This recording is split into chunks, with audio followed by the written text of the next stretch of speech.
Assalamualaikum warahmatullahi ta'ala wabarakatuh. Alhamdulillahi rabbil alamin. Wabihi nasta'in wa ala umurid dunya waddin. Wassalatu wassalamu ala asrafil anbiya'i wal mursalin. Sayyidina wa nabiyyina wa maulana Muhammadin. Wa ala alihi wa ashabihi ajma'in amma ba'du. Semoga kita masih tetap dalam lindungan Allah Subhanahu wa Ta'ala, baik dalam lindungan kesehatan,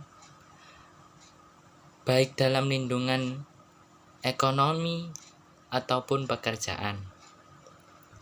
Dalam video kali ini saya akan mensosialisasikan pentingnya vaksinasi dan prokes 5M.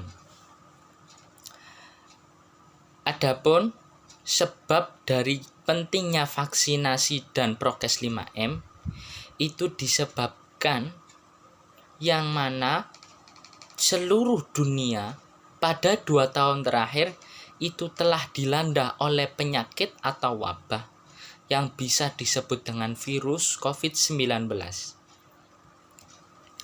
Adapun penyebab daripada virus COVID-19 tersebut itu dikarenakan keserakahan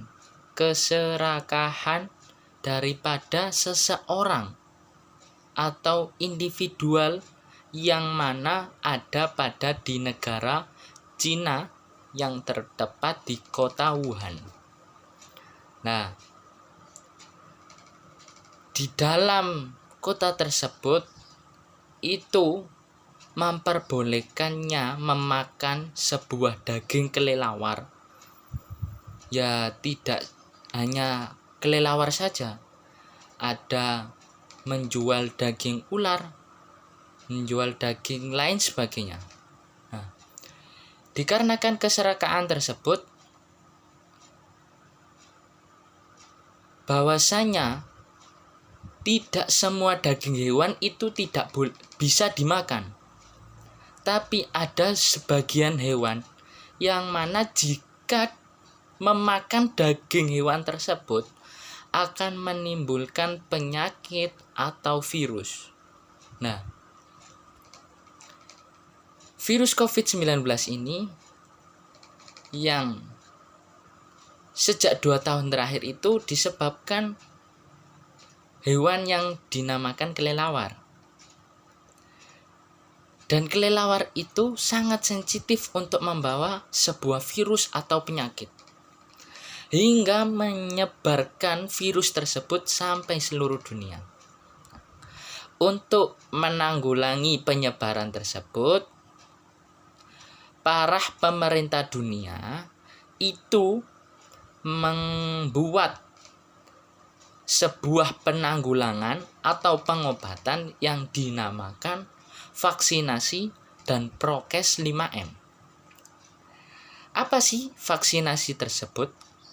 Vaksinasi adalah pemberian vaksin yang dapat merangsang atau yang dapat bisa memberi perlindungan kepada seseorang agar terhindar daripada virus COVID-19 tersebut.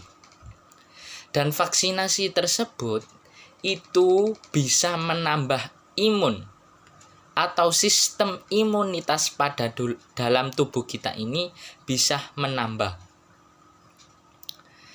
Vaksinasi itu sebagai upaya pencegahan daripada virus COVID-19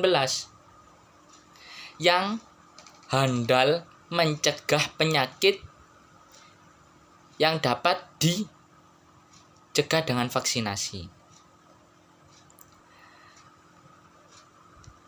Adapun vaksinasi tersebut itu tidak semua orang bisa mendapatkannya. Dengan artian, vaksinasi tersebut itu ada syarat-syarat orang yang bisa mendapatkan vaksinasi tersebut. Adapun syarat-syarat yang bisa menerima vaksinasi yaitu seseorang yang tidak memiliki penyakit kronis seperti sakit jantung, autoimun. Yang ketiga, gagal ginjal kronis. Yang keempat, rematik autoimun. Yang kelima, penyakit saluran pencernaan kronis dan lain sebagainya. Adapun syarat yang kedua, orang yang tidak bisa mendapatkan vaksinasi yaitu orang yang sedang mengalami infeksi akut yang disertai dengan demam, pilek, flu, batuk, dan lain sebagainya. Dan syarat yang ketiga, orang yang tidak bisa mendapatkan vaksinasi yaitu orang yang sedang hamil, tidak memiliki anggota keluarga yang menjadi pasien COVID-19 atau sedang dalam perawatan COVID-19. Dengan artian apa? Orang yang sedang hamil ini itu tidak memiliki anggota keluarga yang terpapar atau keluarga yang masih dalam perawatan. Dan apabila orang yang ingin mendapatkan vaksinasi itu harus di-screening kesehatannya dulu. Dan apabila ketika pengecekan screening kesehatan itu mengalami demam atau suhu tubuh yang mencapai di atas 37,5 derajat Celcius, maka orang tersebut sementara untuk ditunda mendapatkan vaksinasinya. Jika orang yang suhu tubuhnya itu mencapai 37,5 tersebut itu sudah sehat atau suhu tubuhnya itu sudah mengurang daripada 37,5, maka orang tersebut bisa melakukan vaksinasi atau mendapatkan vaksinasi. Syarat yang lain untuk orang yang tidak bisa mendapatkan vaksinasi yaitu orang yang mengidap diabetes tipe 2, yang mana tipe ini itu bisa dinamakan HbA1c. Dan orang yang terpapar pengidap diabetes itu sementara tidak boleh divaksinasi.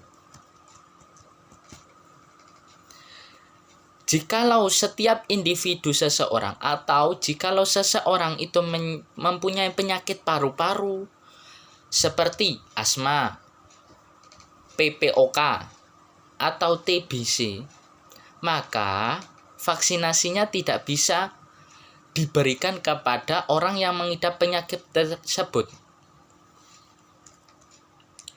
Dan vaksinasi ini itu bukan menanggulangi atau mengganti daripada program kesehatan 5M.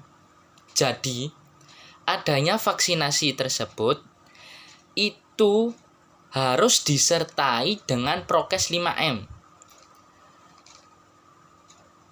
Apa saja prokes 5M tersebut? 1. Mencuci tangan. Kenapa mencuci tangan itu sangat penting? Dikarenakan tangan kita atau anggota tubuh kita itu sangat sensitif memegang benda-benda lain, yang mana kita tidak mengetahui benda tersebut telah dipegang oleh siapa atau benda tersebut itu membawa virus dari orang yang telah memegangnya. Maka dari itu, mencuci tangan sangat penting dalam kehidupan sehari-hari. Yang kedua, memakai masker. Kenapa memakai masker itu sangat penting? Karena jikalau kita membiasakan untuk memakai masker, insya Allah kita bisa terlindungi daripada virus COVID-19. Karena jika kita berinteraksi atau bersosialisasi, ketika kita berkomunikasi dengan orang lain, kita tidak mengetahui apakah orang tersebut itu membawa virus atau tidak. Maka dari itu, kita menjaga diri kita dan menjaga diri orang lain. Ditakutkan apabila orang lain tersebut itu bisa menyebarkan virus kepada kita, ataupun sebaliknya kita yang menyebarkan virus kepada orang lain. Maka dari itu, memakai masker itu sangat penting dalam kehidupan sehari-hari. Yang ketiga, yaitu menjaga jarak. Menjaga jarak ini sangat penting. Dan jikalau kita di saat bersosialisasi atau berinteraksi dengan seseorang, setidaknya kita bisa menjaga jarak minimal 2 meter. Lah, menjaga jarak ini untuk apa? Untuk mengurangi sentuhan dari orang lain. Kita tidak mengetahuinya orang lain tersebut membawa virus atau tidak, begitu juga sebaliknya. Yang keempat, yakni menjauhi kerumunan. Dalam kondisi pandemi ini, sebaiknya kita tetap di rumah dan melakukan sebuah aktivitas yang positif, itu mengurangi atau menjauhi kerumunan. Karena dengan seringnya kita berkerumun, maka penyebaran COVID-19 itu sangat cepat dan pesat dalam perkembangannya. Yang kelima yaitu mengurangi mobilitas. Virus corona atau yang bisa disebut dengan COVID-19 bisa berada di mana saja. Semakin banyak setiap individu manusia itu menghabiskan waktu di luar rumah, maka semakin tinggi terpapar virus COVID-19. Potensi untuk terpapar virus COVID-19 itu sangat tinggi. Maka dari itu, bila tidak ada keperluan yang sangat-sangat urgen, sebaiknya kita melakukan semua aktivitas sementara waktu berada di dalam rumah dulu. Sekian dari kami untuk sosialisasi vaksinasi dan prokes 5M. Kurang lebihnya saya mohon maaf. Wassalamualaikum warahmatullahi taala wabarakatuh.